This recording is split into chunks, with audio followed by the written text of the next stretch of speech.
Hola a todos. Bueno, en esta clase vamos a seguir continuando los efectos de la histamina en los procesos alérgicos como la urticaria y angioedema en este episodio, ¿sí? Ayer, bueno, en la anterior clase hemos visto la histamina y sus efectos a nivel de lo que produce el asma y la rinitis alérgica, ¿no? Hoy vamos a ver lo que produce a nivel de la piel. Bien, tenemos aquí un icono, la piel y el tejido gastrointestinal. Este paciente quiere una comida o un alimento, ¿no? Y esto va a pasar a la circulación, ¿no? Va a ser absorbido por el tejido gastrointestinal y va a ser absorbido y llegar a la circulación. Mientras tanto que aquí el alérgeno va a pasar esta barrera de la piel, ¿no? Pasa la barrera epitelial y se va a encontrar con un macrófago. Con un macrófago que este macrófago lo que va a hacer es fagocitarlo, ¿no? Lo que hemos dicho en la anterior clase. Posteriormente el macrófago lo que hace es, como toda célula presentadora de antígeno, roba una parte de su material proteico de este alérgeno y lo va a presentar en su superficie sobre los complejos mayor de histocompatibilidad, que son estructuras proteicas que se encuentran en la superficie de la membrana de estos macrófagos. Entonces, este macrófago lo presenta en la superficie y hay linfocitos T helper o TH0 que circulan por ahí. Entonces, estos van a captar esta señal del macrófago y van a ir a unirse, se unen, ¿no? Para ahí se va a producir la presentación del antígeno a los linfocitos T colaboradores. Posteriormente, estos linfocitos T helper colaboradores van a activar a los linfocitos TH2, que son un subtipo de linfocitos de TCD4. Estos linfocitos TH2 lo que hacen es liberar sustancias como interleucina 13 e interleucina 4. Y esto estimula a nuestra célula plasmática a producir anticuerpos llamados IgE. Todo esto es la hipersensibilidad tipo 1, ¿ya? Lo que tenemos que conocer es que hay 4 tipos de hipersensibilidad: 1, 2, 3 y 4. La que estamos hablando y la que se asocia a los procesos alérgicos es la hipersensibilidad tipo 1, ¿sí? Bien. Entonces, los anticuerpos IgE que se producen por la célula plasmática, estos anticuerpos van a ir a unirse a los receptores de fracción constante de nuestros mastocitos. Estos de acá, ¿no? Estos que vemos en negro son receptores Fc. Se unen estos anticuerpos entonces en este mastocito y automáticamente ya esta célula se encuentra sensibilizada. ¿No? Posteriormente este mastocito dentro de su estructura tiene vesículas que están cargadas de histamina. De histamina, que es una amina biógena, ¿no?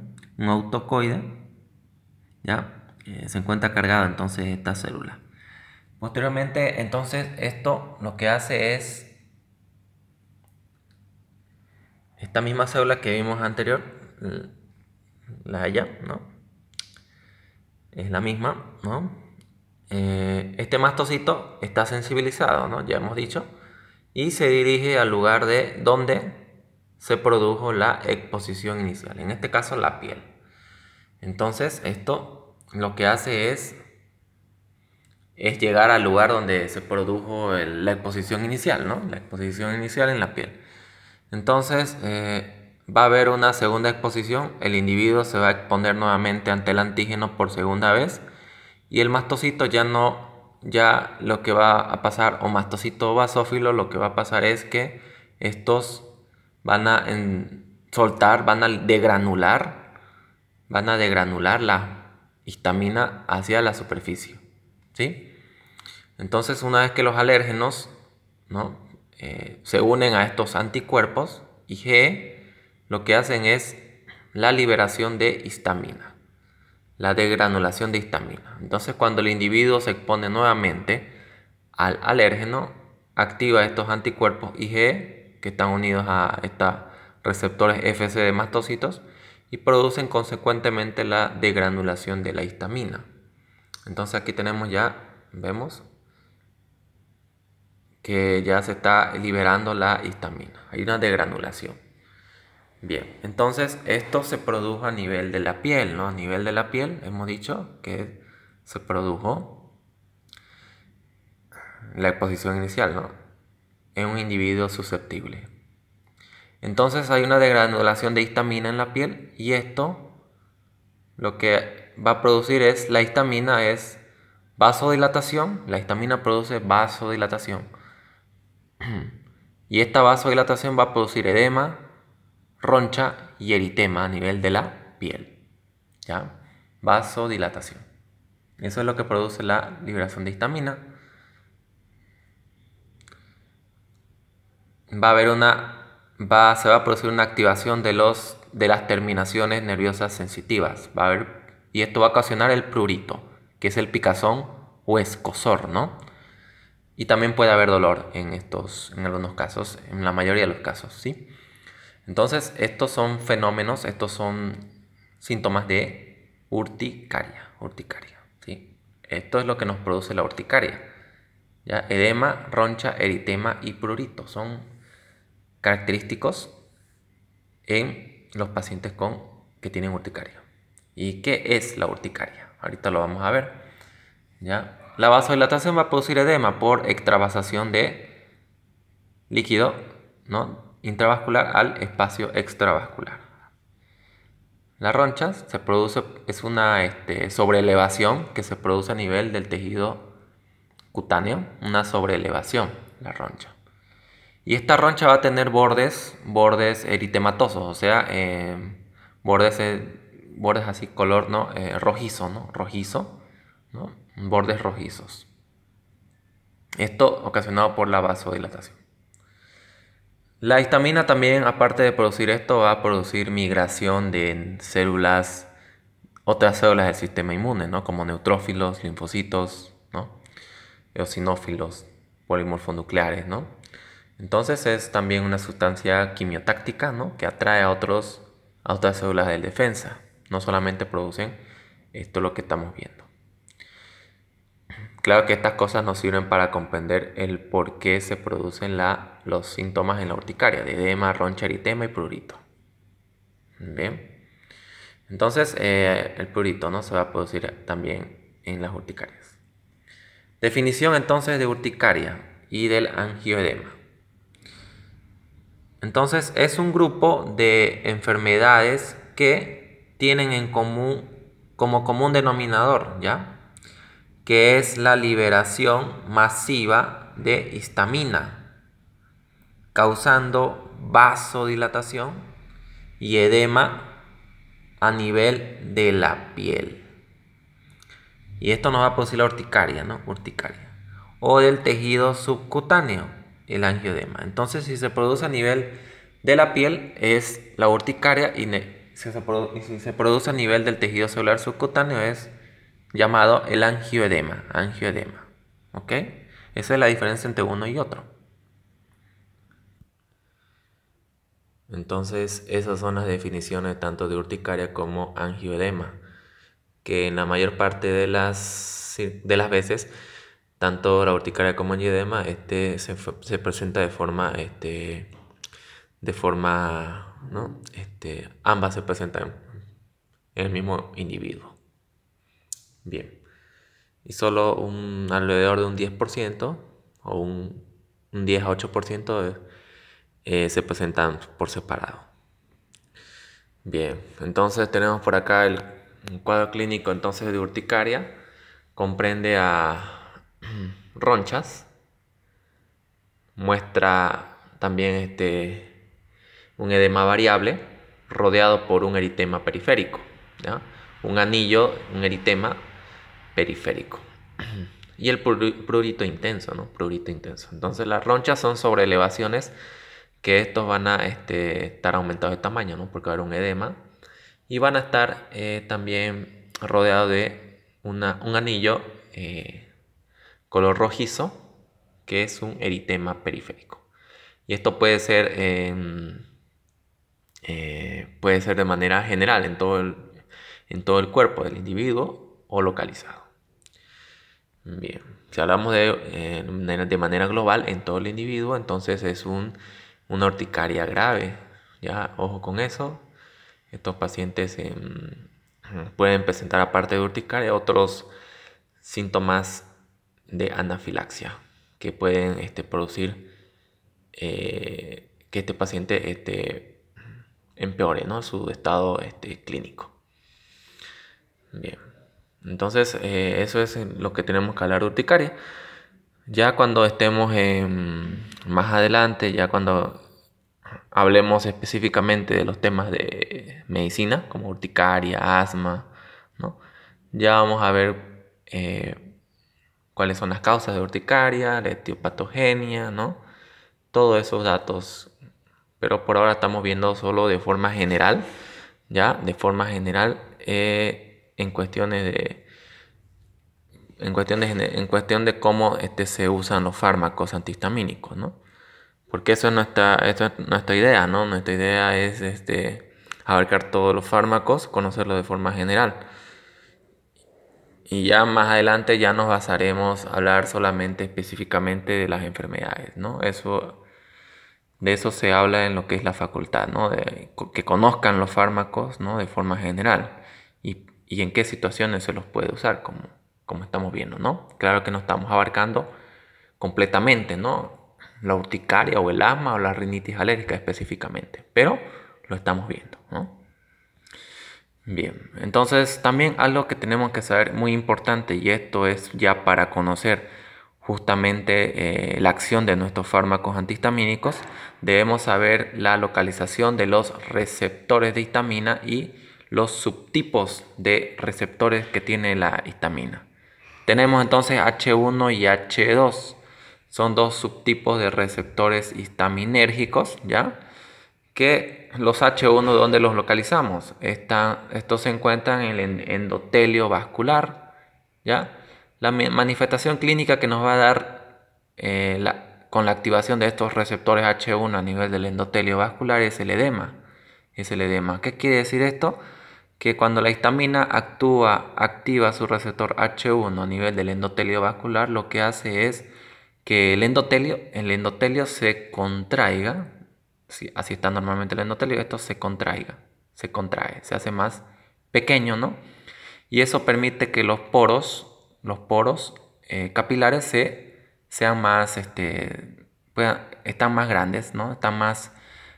Tienen un ancho de diámetro más aumentado, ¿no? Y permite que el pasaje de líquidos del espacio intravascular al extravascular, ¿no?, al intersticio. Entonces eso es lo que nos produce los edemas, ¿no?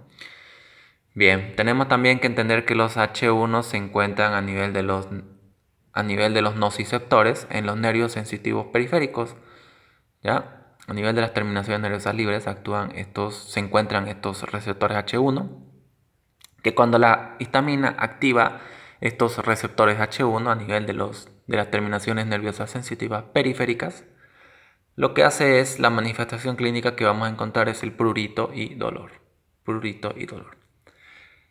La histamina, cuando activa su receptor H1 a nivel del músculo liso vascular, lo que produce es una dilatación, una vasodilatación que va a producir el eritema, ¿no?, y la disminución de la presión arterial, caída de la presión arterial, ¿ya?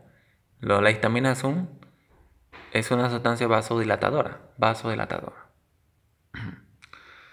Es por eso que los pacientes con anafilaxia, los shock anafilácticos, presentan, ¿no?, una caída de la presión arterial bruscamente, súbitamente, ¿no?, que mantiene esto, ¿no?, que se mantiene con una hipotensión, ¿no? Y es por eso que se dan los fármacos como adrenalina, justamente para revertir el proceso de vasodilatación y el edema, ¿no?, el edema laringio, ¿no?, que es el que produce la obstrucción, el edema de glotis, que es el que produce la obstrucción y la muerte en la mayoría de estos pacientes con shock anafiláctico, ¿no?, que es un tipo de cuadro alérgico pero más grave, que lo vamos a ver en la siguiente clase. Tenemos los H1 que también se encuentran en los bronquios, en la musculatura lisa bronquial se encuentran estos receptores H1, ¿ya? lo que hacen es producir un aumento de la luz bronquial que se va a reflejar, perdón, una disminución de la luz bronquial que se va a manifestar como una broncoconstricción. También los receptores H1 encontramos a nivel del sistema nervioso central, ¿ya? A nivel de el núcleo tuberomamilar son los encargados de sintetizar la histamina a nivel del sistema nervioso central. Y la histamina tiene una función muy importante en el ritmo circadiano, ¿ya? Y este se secreta normalmente por las mañanas, ¿ya? Durante el transcurso del día y nos permite mantenernos vigilia. En la vigilia, ¿no? La persona despierta, ¿no? También está ligado mucho a la concentración, ¿ya? Vigilia, concentración.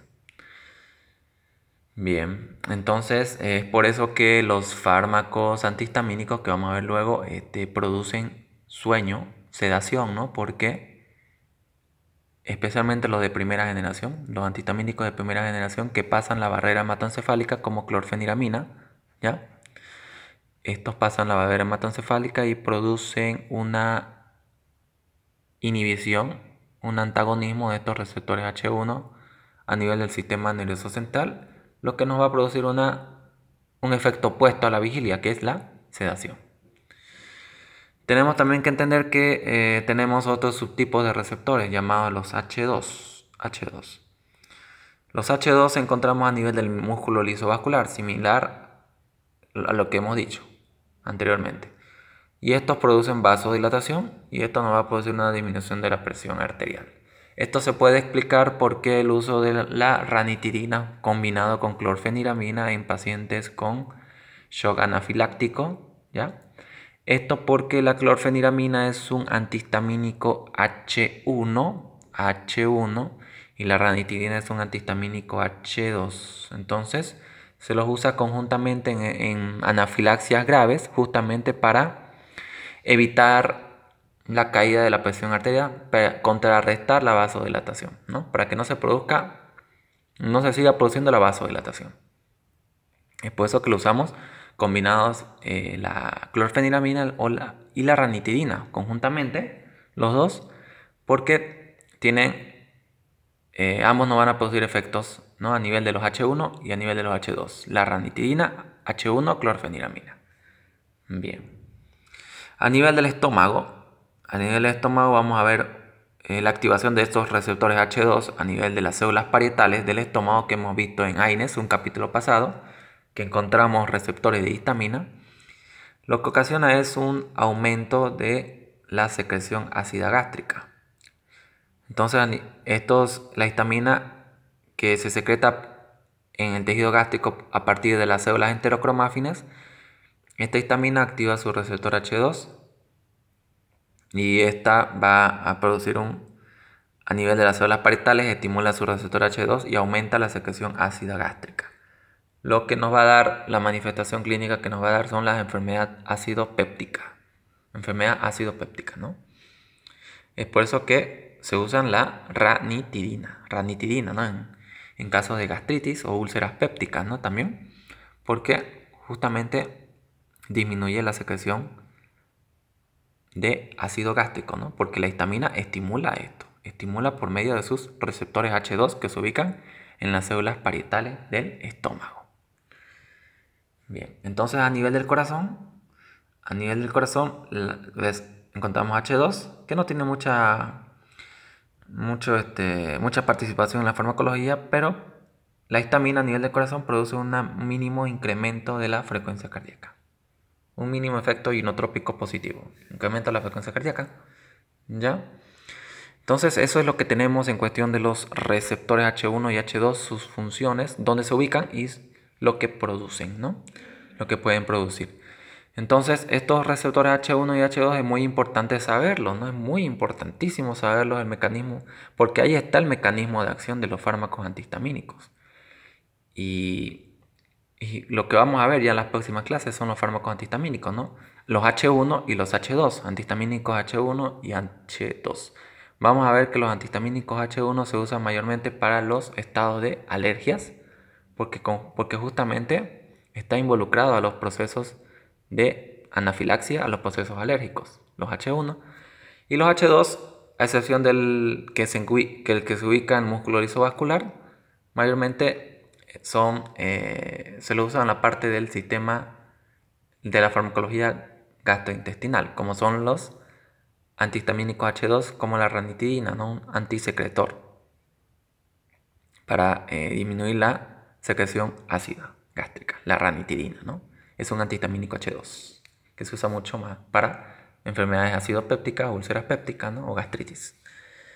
Bien, entonces es muy importante saber la localización de los receptores, porque aquí está la farmacología. Aquí está la farmacología, ¿no? Aquí está. Entonces por eso que usamos H1 para evitar los edemas, el prurito y dolor, ¿no? El eritema, la caída de la presión arterial, la broncoconstricción, ¿no? Claro que si usamos antihistamínicos H1, uno de los efectos adversos que vamos a encontrar en ellos es la sedación, ¿no? Porque vamos a inhibir la histamina a nivel del sistema nervioso central por medio de los antihistamínicos H1 de primera generación como clorfeniramina. Y no así los de segunda y tercera generación que pasan menos la barrera hematoencefálica y tienen menor incidencia de producir estos efectos adversos, especialmente los de tercera generación que no producen efectos adversos como sedación. Bien, entonces eso es el tema de esta clase, ¿ya? Hemos visto lo que es la parte farmacológica de los antihistamínicos, ¿no? Justamente con esta última parte. Nos vemos entonces en la próxima clase. Vamos a hablar de shock anafiláctico, cómo es que se produce y qué efectos produce. ¿Cuáles son los efectos que se producen por medio de la activación de la liberación de histamina en estos pacientes, en estas personas? Bien, entonces nos vemos en la próxima clase. Un abrazo a todos. Hasta luego.